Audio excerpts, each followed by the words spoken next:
اعوذ باللہ من الشیطان الرجیم بسم اللہ الرحمن الرحیم۔ بچے کو صبح اٹھائیں آپ نماز کے لیے تو وہ اٹھتا ہی نہیں ہے، بار بار کہہ کے اس کو اٹھانا پڑتا ہے، اور اس نے سوات کی سیر کے لیے جانا ہو اور دوستوں کو ٹائم دیا ہو، تہجد کے وقت ہی تیار ہو کے بیٹھ جاتا ہے۔ اس کا مطلب ہے کہ اس کو نماز کا شوق نہیں ہے، جس کا شوق تھا اس کے لیے اٹھنا بھاری نہ ہوا۔ میرے والد گرامی سے کسی نے کہا جی جاگ نہیں آتی، تو فرمانے لگے صبح منڈی جانا ہو تو جاگ آ جاتی ہے، کچہریوں میں تاریخ ہو تو جاگ آ جاتی ہے۔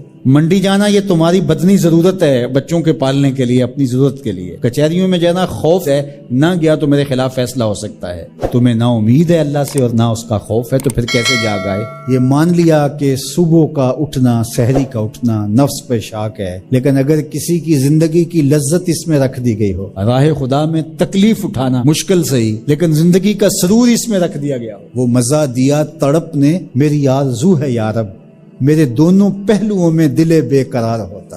اب جنت والے جہنمیوں کو دیکھیں گے، اور جب دیکھیں گے تو ان سے سوال کریں گے اور پوچھیں گے ما سلککم فی سقر، تم بتاؤ تم جہنم میں کیوں آئے، کون سا وہ عمل تھا جو تمہیں جہنم لے آیا؟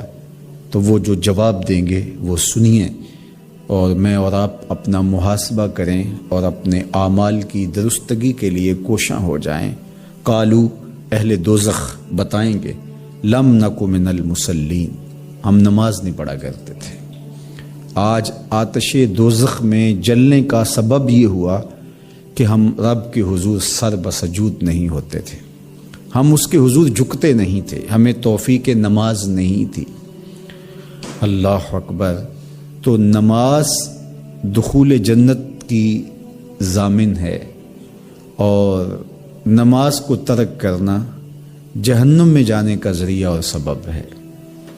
میرے اور آپ کے آقا و مولا حضور ختم المرتبت صلی اللہ علیہ وآلہ وسلم نے ارشاد فرمایا اول ما یحاسب بہ العبد یوم القیامہ الصلاۃ، قیامت کے دن بندے سے سب سے پہلا پوچھا جانے والا سوال نماز کا ہوگا۔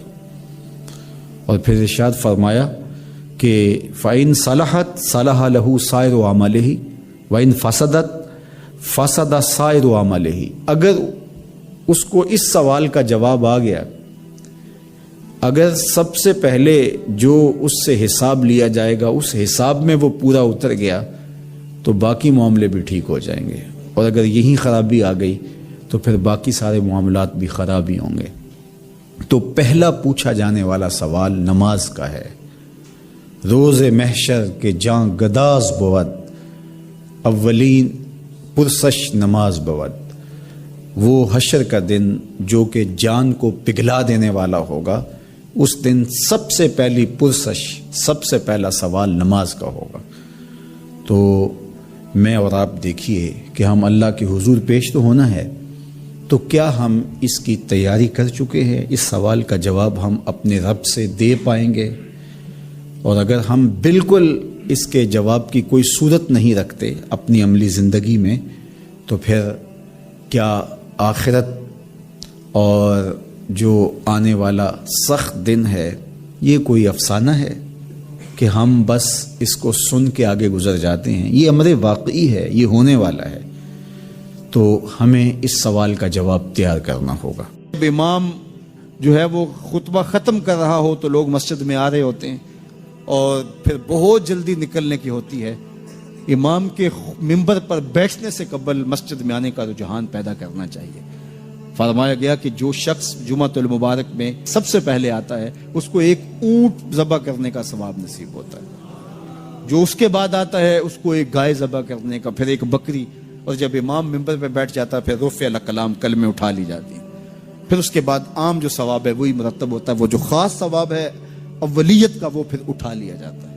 اس لیے کوشش کریں۔ میں سمجھتا ہوں اس میں ہمارے خطباء کا بھی بہت قصور ہے کہ بعض کا ممبر سے کوئی مربوط گفتگو نہیں ملے گی، کوئی منظم کلام نصیب نہیں ہوگا، اور کوئی با مقصد بات لوگوں تک نہیں پہنچائی جائے گی، تو لوگوں کی دلچسپی نہیں ہوگی، لوگ پھر دیر سے آئیں گے۔ ایک تو یہ بات بھی ہے، لیکن دوسری بات یہ ہے کہ ہمارے ہاں عمومی طور پہ اجتماعی رویہ یہ ہے کہ مسجد میں دیر سے جانے کا فیشن، تو اس فیشن پہ نہ چلے، بلکہ امام اور خطیب کے منبر پر بیٹھنے سے قبل جتنا وقت گزرے گا آ کے بیٹھ کے تلاوت کرتے رہیں، ذکر و فکر میں مشغول رہیں، جتنی دیر آپ کو انتظار کرنا پڑے یہ آپ کے لیے خیر و برکت کا ذریعہ ہے. اور پھر آئیں اور پوری گفتگو سنیں اور اس گفتگو کا یقیناً نتیجہ آپ کی زندگی میں مرتب ہوگا. اور اگر آپ سمجھتے ہیں کہ میں بہت زیادہ مصروف ہوں اور کوئی آپ کو کام ہے تو شریعت نے آپ کو اجازت دی ہے کہ آپ لیٹ بھی آ سکتے ہیں.